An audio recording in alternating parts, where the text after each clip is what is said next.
The restraints clicked shut around his wrists, and Lieutenant Commander Marcus Cole looked up at his captors with calm, polite gratitude. "Thank you," he said quietly, his voice steady despite the bruises blooming purple across his jaw. The Krythian guards exchanged bewildered glances, mandibles twitching in confusion. One hissed something that might have been laughter. Another leaned closer, compound eyes gleaming with curiosity and contempt. They had expected screaming, begging, defiance, anything but this serene acceptance from a species that claimed to be warriors. But Marcus simply settled his weight against the cold obsidian wall and closed his eyes, breathing slowly, as if he were meditating in a quiet garden, instead of chained in the bowels of an enemy fortress on a world whose gravity pressed down like a hand against his chest. The fortress of Kael'thuran clung to the side of a volcanic ridge, a sprawling structure of black stone and pulsing bioluminescent veins that ran through the walls like arteries. The air tasted of sulfur and metal. Beyond the narrow slit windows, the horizon burned red and orange, the sky a perpetual dusk lit by geothermal vents and lava flows that carved glowing rivers through the obsidian plains. The Krythians had built their stronghold here deliberately, a place of heat and pressure and relentless hostility, designed to break the will of any prisoner foolish enough to be taken alive. Marcus had been here for 6 hours. His ship, the UNS Valiant, had been destroyed in orbit 3 days ago, torn apart by Krythian plasma lances, while attempting a humanitarian evacuation of a mining colony on the edge of contested space. He had ejected in an escape pod, crash-landed in the sulfur wastes, and walked 17 kilometers through ash storms and caustic rain before the patrol drones found him. Now he sat in a holding cell deep beneath the fortress, wrists locked in magnetic cuffs, ankles bound to a ring bolted into the floor. The guards had stripped him of his gear, his sidearm, his survival pack, even his boots. They had left him his uniform, though it was torn and scorched and filthy. They had left him his name tag, and they had left him his calm, unhurried patience, which unsettled them more than any weapon ever could. One of the guards, taller than the others, with iridescent carapace markings that suggested rank, stepped forward and tapped a translator disc against the wall. The device hummed, converting the chittering clicks of Krythian speech into flat, mechanical English. "You will tell us the location of your fleet staging points. You will tell us the strength of your defensive perimeters. You will tell us how many of your kind remain in this sector." The voice was emotionless, efficient, as if reading from a script. Marcus opened his eyes and met the guard's gaze without flinching. "I'm sorry," he said gently, "I can't do that." The guard's mandibles clicked in what might have been irritation. "Then you will be processed. Your usefulness will be extracted. Your compliance is irrelevant." Marcus nodded slowly as if accepting an invitation to tea. "I understand. But I still can't help you." The guard turned away, dismissing him with a flick of one clawed appendage. The others followed, their chittering fading as they moved down the corridor. The heavy door hissed shut, and the cell fell silent except for the low, rhythmic hum of the fortress's geothermal generators vibrating through the stone. Marcus let out a slow breath and looked around. The cell was small, maybe 3 meters by 4, carved directly into the rock. The walls were smooth and featureless except for the bioluminescent veins that pulsed faintly, casting greenish light that made everything look sickly and surreal. There was no bed, no furniture, just the ring in the floor and a shallow depression in one corner that might have been a waste drain. The air was hot and dry, almost suffocating. The gravity was nearly twice Earth standard, pressing down on his chest and making every breath feel like work. But Marcus had trained in high-gravity environments. He had spent months on Jupiter's moon Ganymede, drilling in 1.3 G conditions, learning to move efficiently, learning to breathe shallowly, learning to conserve energy. This was harder, but it was manageable, and more importantly, it was predictable. He shifted his weight slightly, testing the restraints. The magnetic cuffs were solid, designed to hold even under extreme force. But the ring bolted into the floor was older, corroded at the edges, the metal discolored by decades of exposure to the fortress's sulfuric atmosphere. Marcus filed that detail away and closed his eyes again, letting his mind settle into the quiet, focused state he had learned during survival training. He thought about his crew. He thought about the mining colony they had tried to evacuate, the families who had made it aboard the shuttles before the Krythians opened fire. He thought about Lieutenant Patel, who had stayed at the helm until the last possible second, giving everyone else time to escape. He thought about the promise he had made when he joined the fleet, the oath to protect those who could not protect themselves, to stand between the innocent and the darkness. And he thought about the small device hidden in the lining of his uniform collar, a device the Krythians had missed during their search, a device that was currently counting down to a very specific moment. Hours passed. The bioluminescent veins in the walls pulsed in a slow, hypnotic rhythm, and Marcus tracked the intervals, building a mental map of the fortress's power distribution.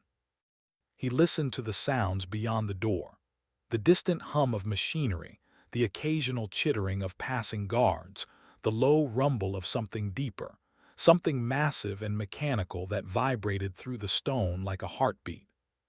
He estimated distances, calculated angles, reviewed everything he knew about Krythian engineering and architecture. And he waited. The door hissed open again, and a new figure entered.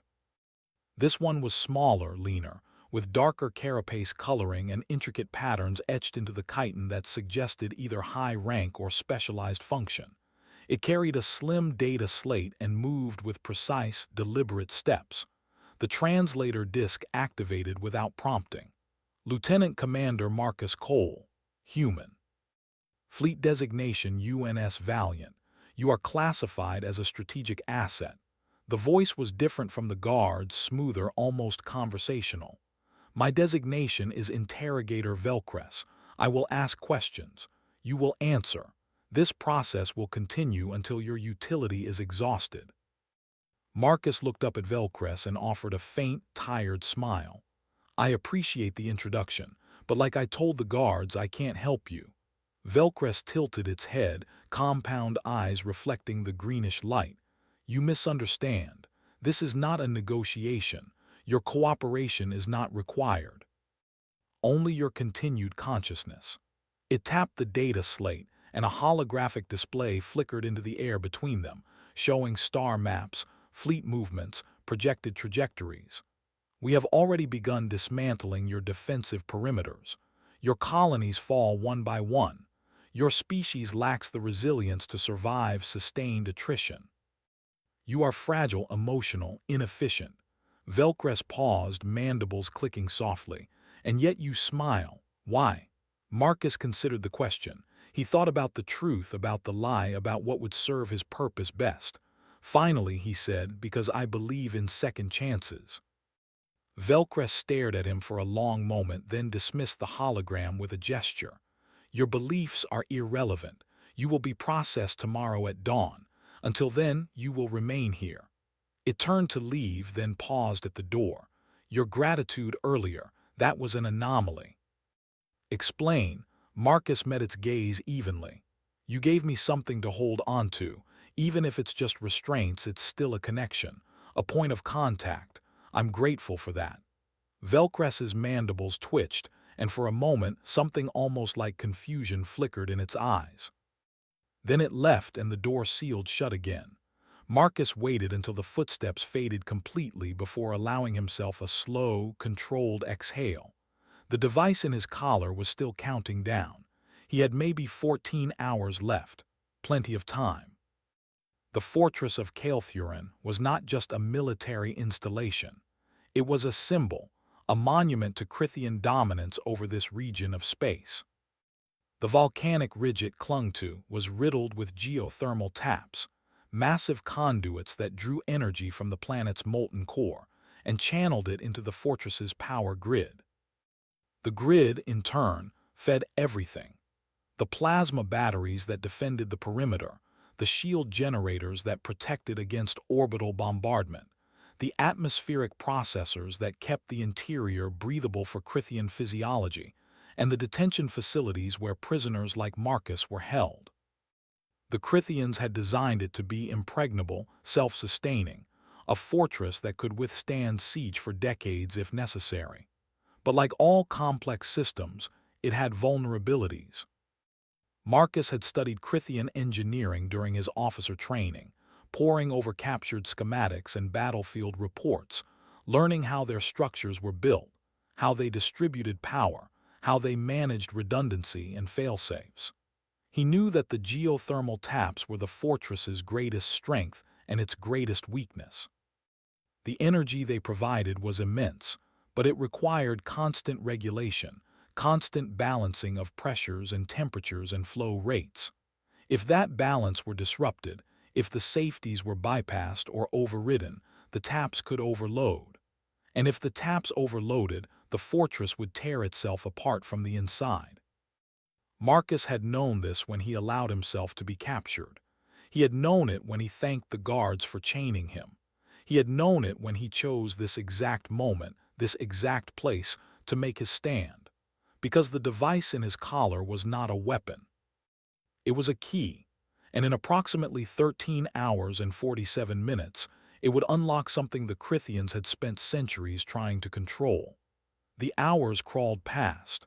Marcus dozed fitfully, his body adapting to the high gravity, his mind cycling through contingencies and backup plans.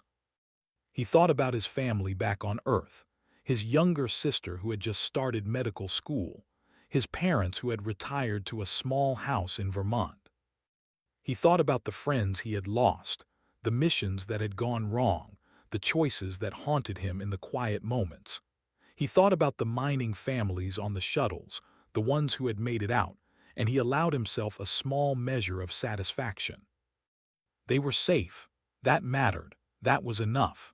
The door opened again near what Marcus estimated was early morning local time. A different set of guards entered, along with Velcres. The interrogator carried a small case, which it set on the floor with deliberate care.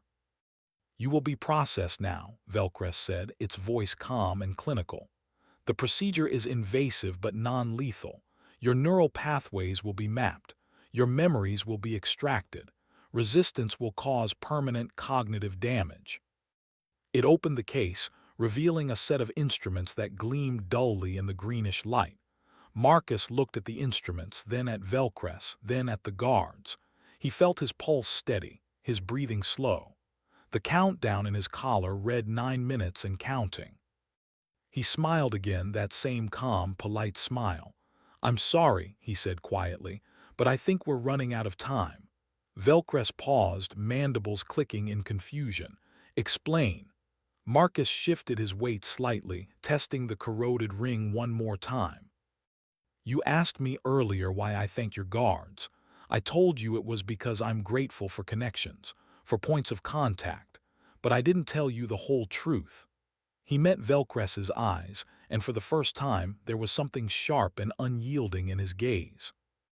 "The truth is, I needed you to chain me here, right here, in this exact cell, because this cell is directly above the primary geothermal regulator. And in about 8 minutes, that regulator is going to receive a very specific signal that will bypass every safety protocol you've ever installed." Velcres stared at him. The guards shifted uneasily. Marcus continued, his voice still gentle, still calm. "I'm not a prisoner, I'm a catalyst, and you've just given me exactly what I needed." The interrogator's mandibles snapped shut and it turned sharply toward the guards, chittering rapid commands. But before they could move, the fortress shuddered. It was subtle at first, just a faint vibration in the stone, a slight shift in the hum of the generators. Then it grew stronger, deeper, a resonance that made the walls tremble and the bioluminescent veins flicker erratically. Velcres spun back toward Marcus, its voice sharp and crackling through the translator.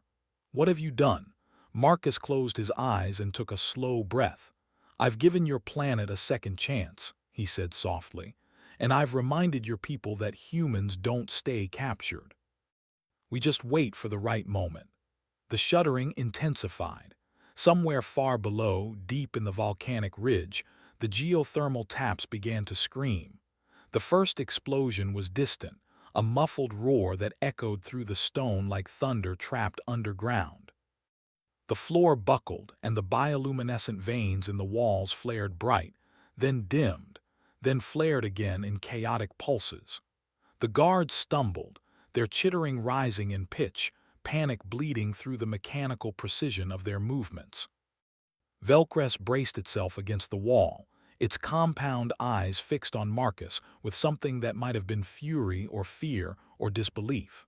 Marcus felt the magnetic cuffs around his wrists release as the fortress's power grid fluctuated. He didn't move yet.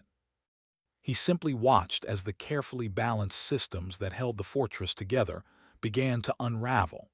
The geothermal regulators, overwhelmed by the signal his device had transmitted, were now dumping uncontrolled energy into the distribution network. The taps, designed to channel molten rock and superheated gas with surgical precision, were losing containment, and the fortress, built on a foundation of volcanic instability, was beginning to tear itself apart. Another explosion, closer this time, sent cracks spiderwebbing across the ceiling. Chunks of obsidian rained down, and one of the guards let out a keening sound as it was struck and collapsed. Velcrest lunged toward Marcus, mandibles snapping, but the floor buckled again, and the interrogator was thrown sideways, slamming into the wall with a sickening crunch. The remaining guards fled, their survival instincts overriding their orders. The door hung open, twisted on its hinges, and beyond it, the corridor was filled with smoke and flickering emergency lights. Marcus pushed himself to his feet, his body protesting the high gravity, his muscles screaming after hours of immobility. He ignored the pain and moved toward the door, stepping over debris, his bare feet finding purchase on the cracked stone. He glanced back once at Velcrest, who was struggling to rise, its carapace cracked and leaking pale fluid. For a moment their eyes met, and Marcus felt a flicker of something that might have been pity. But he didn't stop. He couldn't afford to. The corridor was chaos. Krythian personnel rushed past him, too focused on their own survival to register the human prisoner moving against the flow. Alarms wailed, and the air was thick with smoke and the acrid smell of burning insulation. The walls shook continuously now, the vibrations so intense that Marcus had to brace himself with one hand against the stone to keep from falling.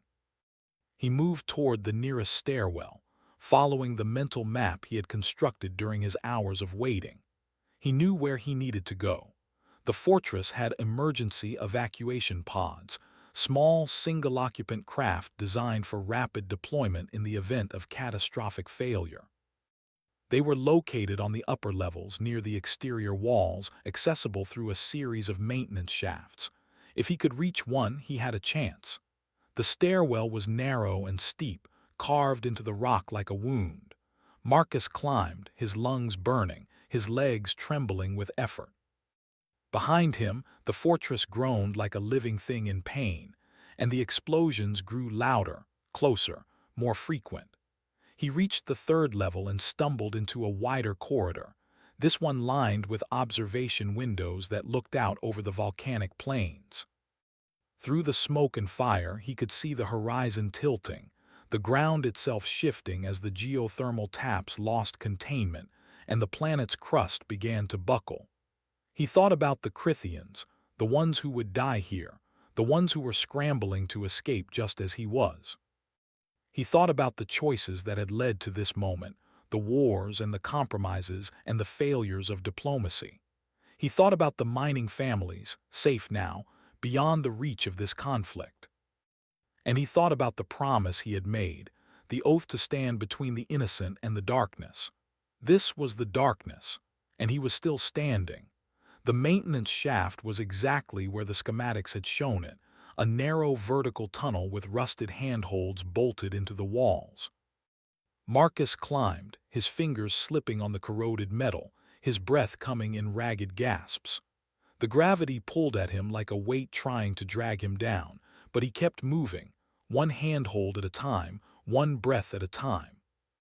He reached the top and hauled himself into a small chamber filled with the sleek, beetle-like shapes of the evacuation pods. Most were already gone, launched in the first wave of panic. But 3 remained, their hatches sealed, their status lights blinking green. Marcus stumbled toward the nearest pod and slapped the access panel.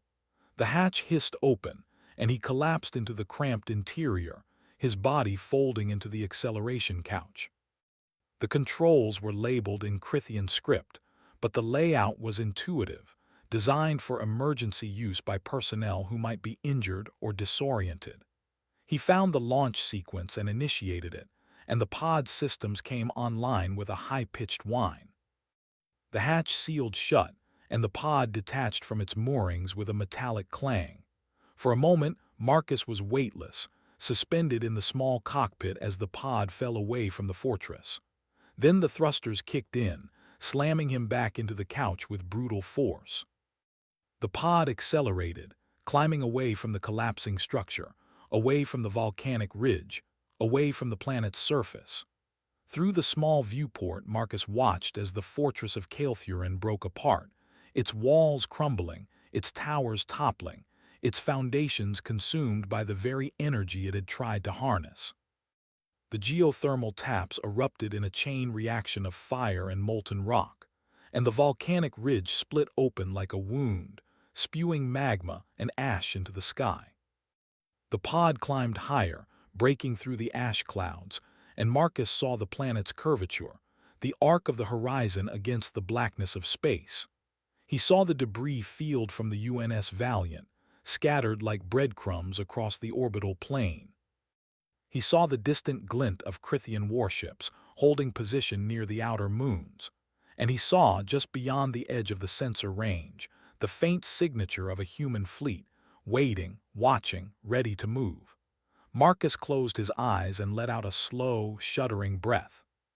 His body hurt, his mind was exhausted, but he was alive, and the fortress was gone, and the mining families were safe, and the promise had been kept. The pod's autopilot engaged, orienting toward the human fleet's last known position.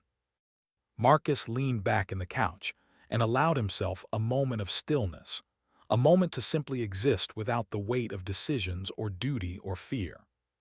He thought about the Krythians he had left behind, the ones who had died in the collapse, and he felt the familiar ache of grief settle into his chest.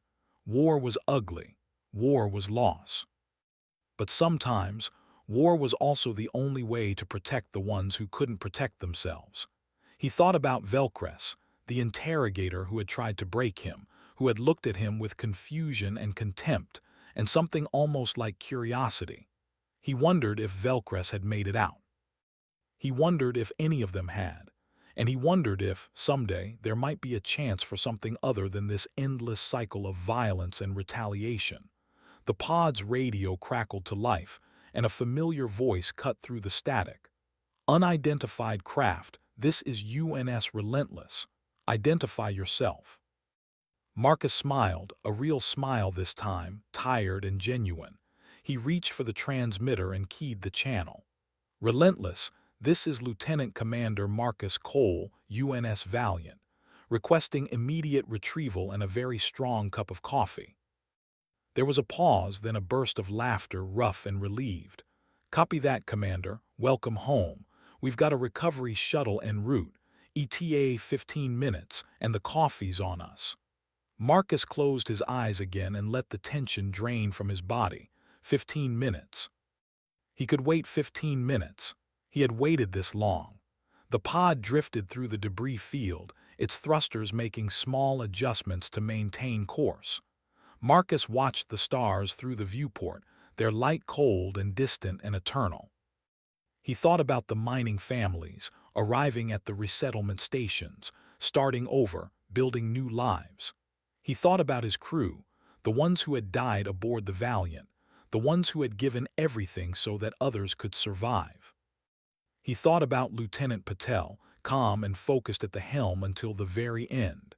And he thought about the promise, the oath, the reason he had chosen this life in the first place. The recovery shuttle appeared on the sensors, a sleek shape cutting through the darkness, its running lights bright against the void. Marcus felt the pod systems lock onto the shuttle's guidance beacon, and the autopilot adjusted course, bringing them together with practiced precision. The shuttle's bay doors opened, and the pod slid smoothly inside, the magnetic clamps engaging with a solid thunk. Marcus heard the hiss of atmosphere equalizing, and then the hatch opened, and a familiar face appeared, grinning down at him. "You look terrible, Commander," said Chief Petty Officer Sarah Kim, extending a hand to help him out of the pod. Marcus took her hand and let her pull him upright, his legs wobbling slightly under the sudden return to Earth-standard gravity. "You should see the other guy," he said, his voice hoarse and rough. Kim laughed and wrapped an arm around his shoulders, steadying him as they walked toward the shuttle's main cabin. "We heard about the fortress. Hell of a thing. Command's already calling it a strategic victory." Marcus shook his head slightly. "It's not a victory, it's just survival. We bought time, that's all." Kim nodded, her expression sobering. "Well, time's worth something, especially for the families you pulled out of that mining colony. They're all accounted for, by the way. Every last one." "You did good, Commander."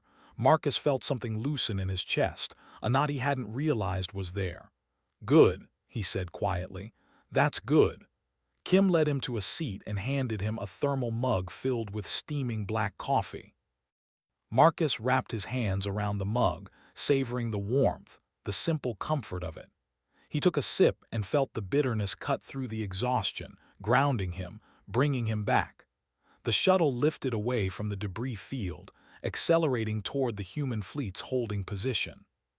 Through the viewport, Marcus could see the massive shapes of the battle cruisers and destroyers, their hulls scarred and patched but still formidable, still standing. He saw the UNS Relentless, the fleet's flagship, a kilometer-long behemoth bristling with weapons and armor. And he saw the smaller shapes of the support vessels, the medical frigates and supply tenders and repair drones, the unglamorous backbone of the fleet that kept everything running. Kim settled into the seat across from him, her expression thoughtful. "So what happens now?" she asked. Marcus considered the question. He thought about the Krythians, regrouping, rebuilding, planning their next move. He thought about the human colonies scattered across the contested sectors, vulnerable and exposed. He thought about the diplomats and the politicians and the endless cycle of negotiations that never seemed to lead anywhere. And he thought about the promise, the one he had made and kept and would keep again as many times as necessary. "Now we regroup," he said finally. "We repair what's broken, we honor the ones we lost, and we get ready for the next fight." Kim nodded slowly. "You think there'll be a next fight?" Marcus looked out at the stars, at the vastness of space, at the infinite possibilities and dangers that waited in the darkness. "There's always a next fight," he said quietly. "But maybe, if we're lucky, there'll also be a next peace. A second chance. That's what I'm holding on to." The shuttle docked with the Relentless, and Marcus stepped into the familiar chaos of the flagship's hangar bay. Medical personnel swarmed him immediately, running scans, asking questions, guiding him toward the infirmary. He let them, too tired to resist, too grateful for the concern. They led him through the corridors, past crew members who stopped to salute or nod or simply watch him pass, their faces reflecting a mix of relief and respect and something deeper, something that felt like shared understanding. The infirmary was bright and clean, a stark contrast to the volcanic darkness of the fortress. Marcus was guided to a bed, and the medical staff went to work, cleaning his wounds, checking for radiation exposure, monitoring his vitals. He answered their questions mechanically, his mind drifting, his body slowly unwinding. Someone brought him food, bland and nutritious, and he ate without tasting it, simply grateful for the sustenance. Someone else brought him fresh clothes, a clean uniform, and he changed slowly, his muscles protesting every movement. When the medical staff finally left him alone, Marcus lay back on the bed and stared at the ceiling. He thought about the fortress, collapsing into fire and ash. He thought about Velcres, the interrogator who had tried to break him, who had looked at him with confusion and contempt.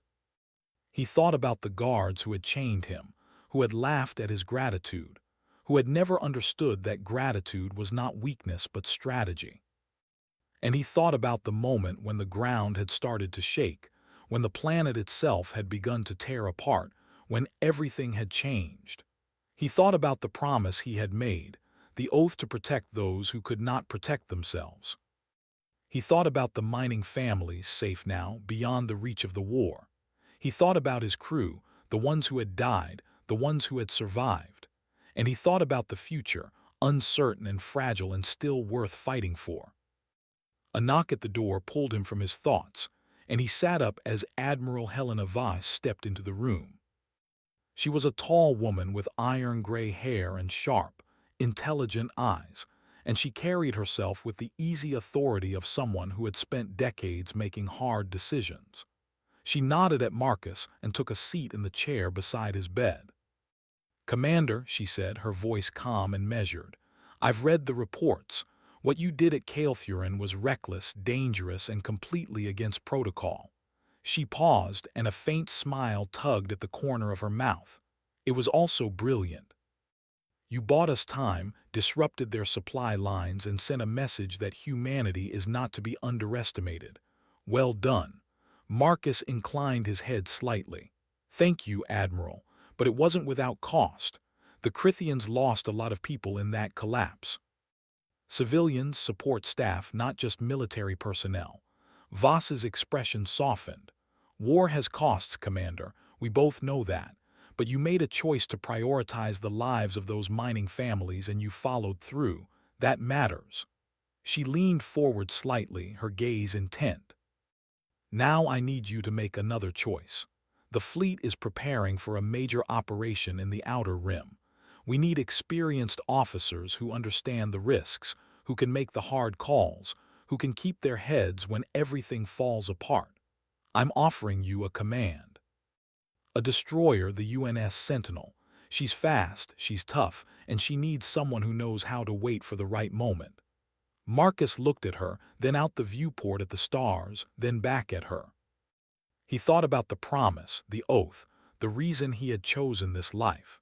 He thought about the mining families, the ones he had saved, and the ones who would need saving tomorrow.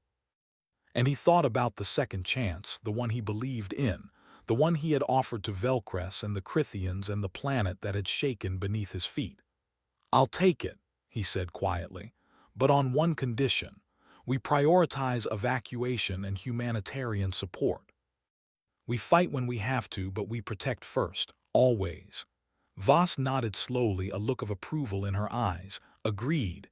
The Sentinel is yours, Commander. Report to her in 72 hours. Until then, rest. You've earned it." She stood and offered her hand, and Marcus shook it, feeling the weight of the responsibility settle onto his shoulders like a familiar coat. Voss left, and Marcus was alone again. He lay back on the bed and closed his eyes, letting the exhaustion pull him down into sleep. He dreamed of the fortress collapsing into fire. He dreamed of the mining families, safe and whole.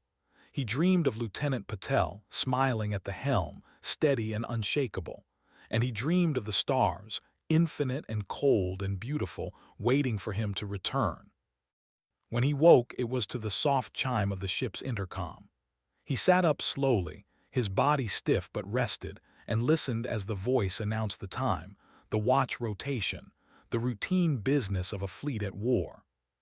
He stood and walked to the viewport, looking out at the stars, at the vastness of space, at the endless possibilities and dangers that waited in the darkness.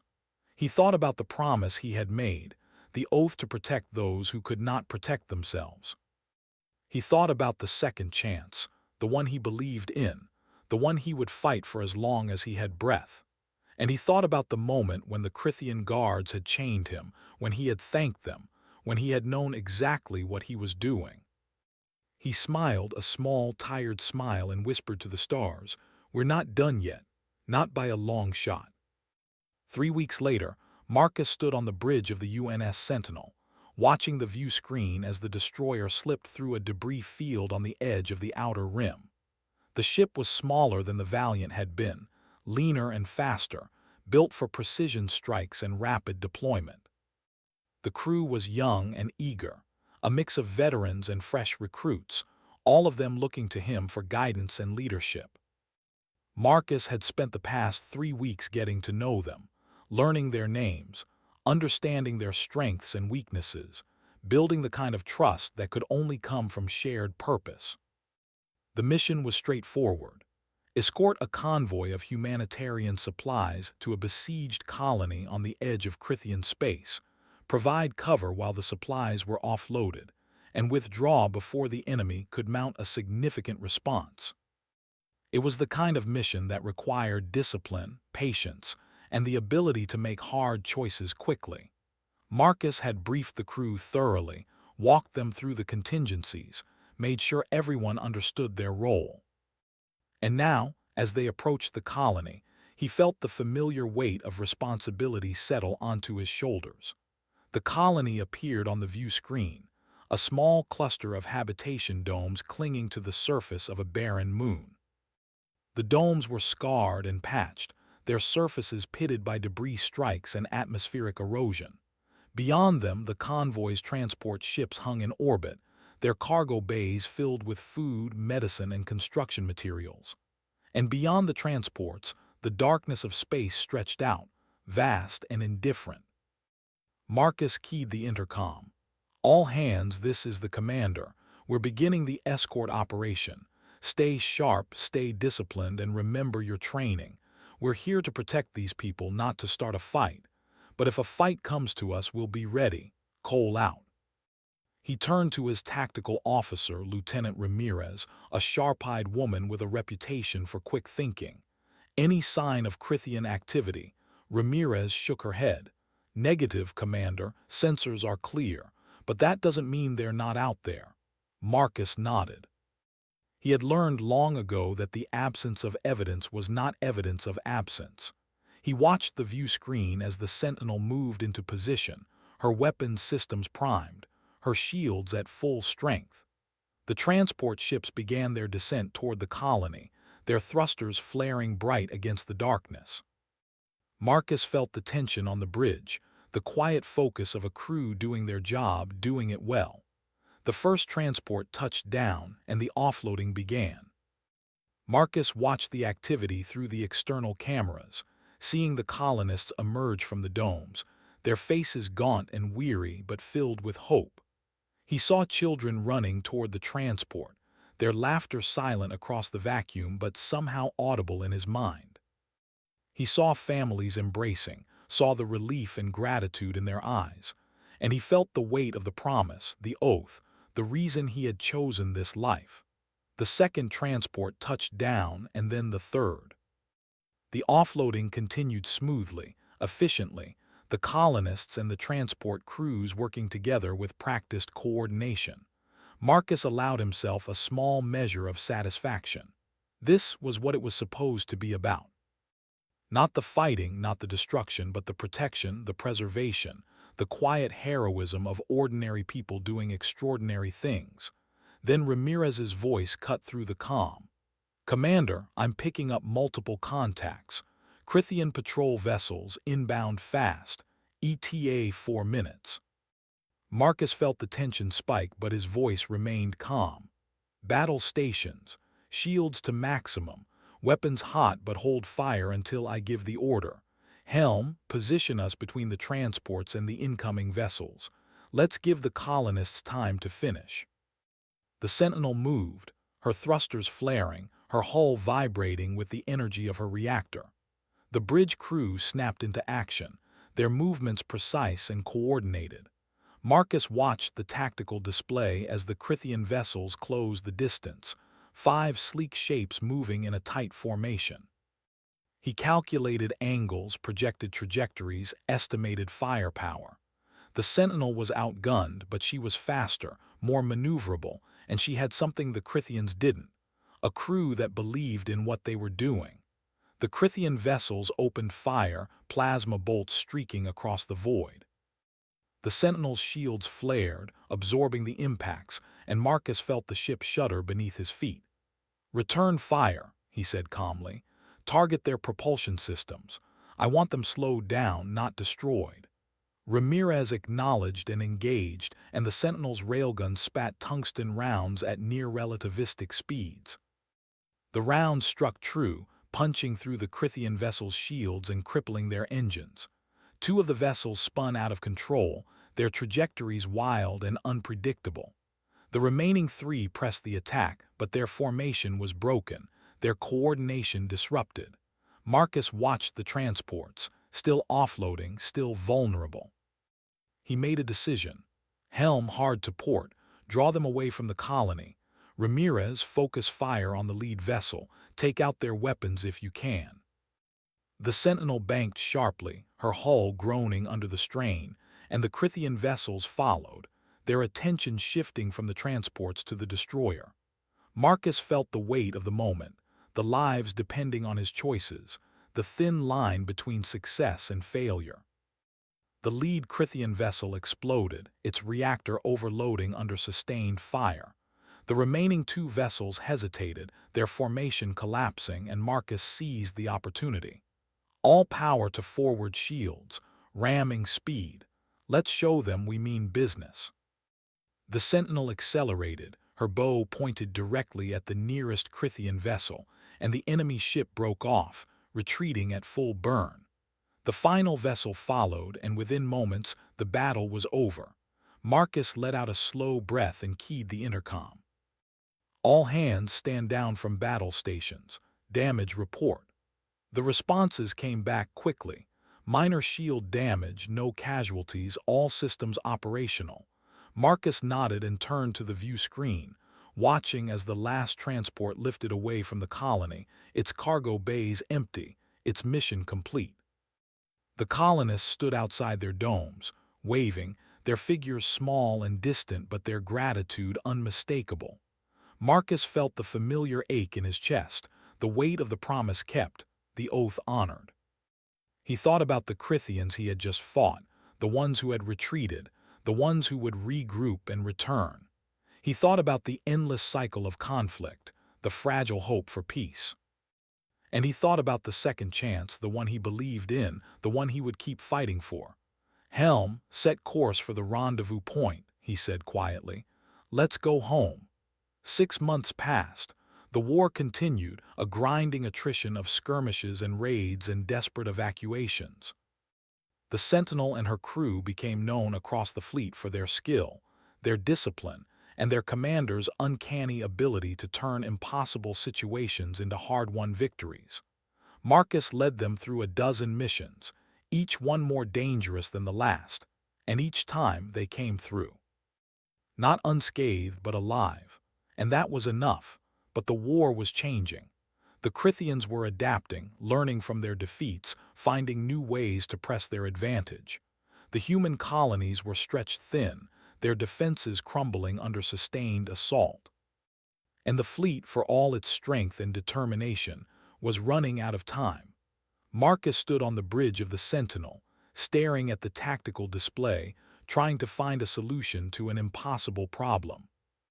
The fleet was preparing for a major offensive, a coordinated strike against a Krythian stronghold deep in contested space. The goal was to cripple their supply lines, disrupt their command structure, and buy enough time for the colonies to reinforce their defenses. But the cost would be high and the chances of success were uncertain. Admiral Voss had called him to a briefing the previous day, laying out the plan, explaining the risks, asking for his input. Marcus had listened carefully, weighing the variables, considering the alternatives.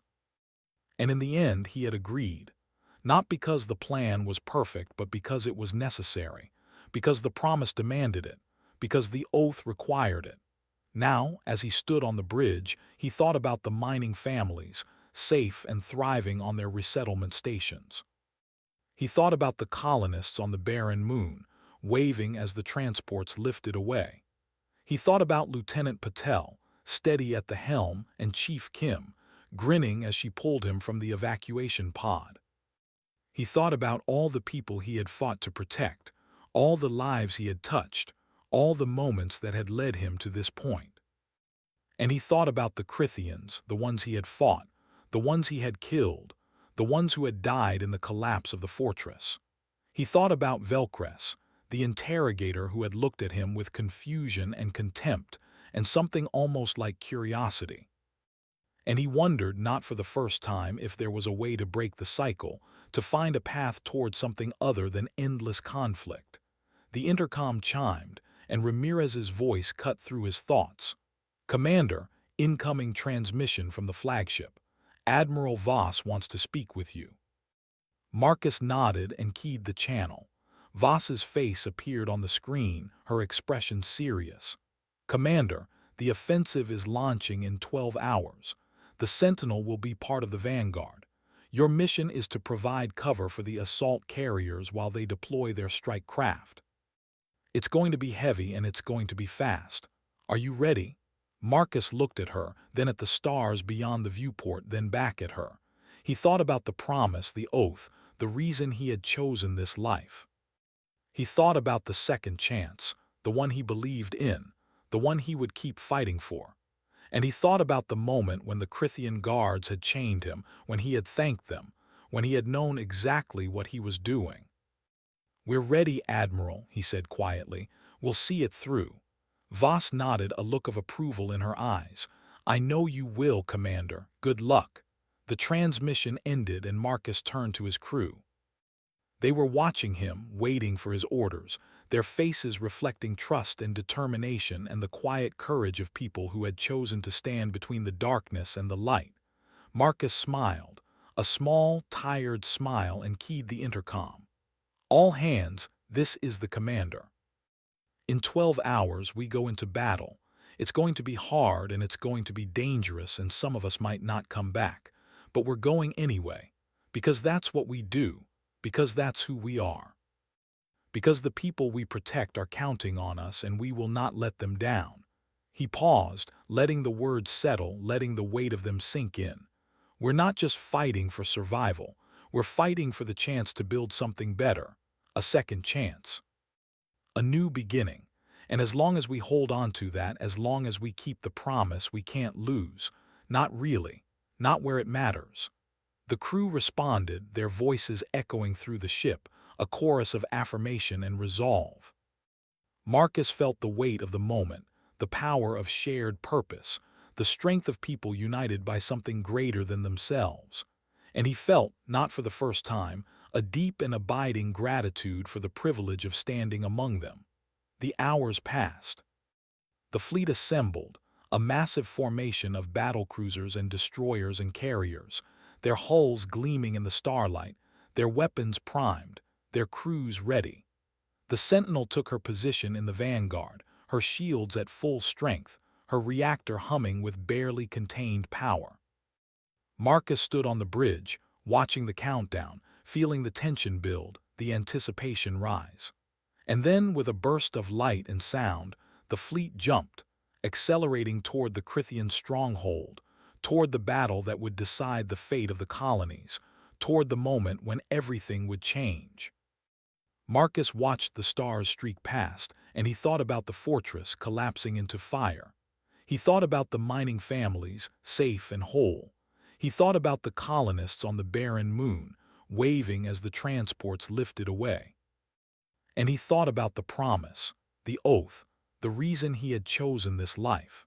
He thought about the Krythian guards who had chained him, who had laughed at his gratitude, who had never understood that gratitude was not weakness but strategy. And he thought about the moment when the ground had started to shake, when the planet itself had begun to tear apart, when he had smiled and said, "Thank you." Because in the end, that was the truth. He had been grateful. Grateful for the chance to make a difference. Grateful for the opportunity to protect the ones who couldn't protect themselves. Grateful for the privilege of standing between the darkness and the light, of keeping the promise, of honoring the oath.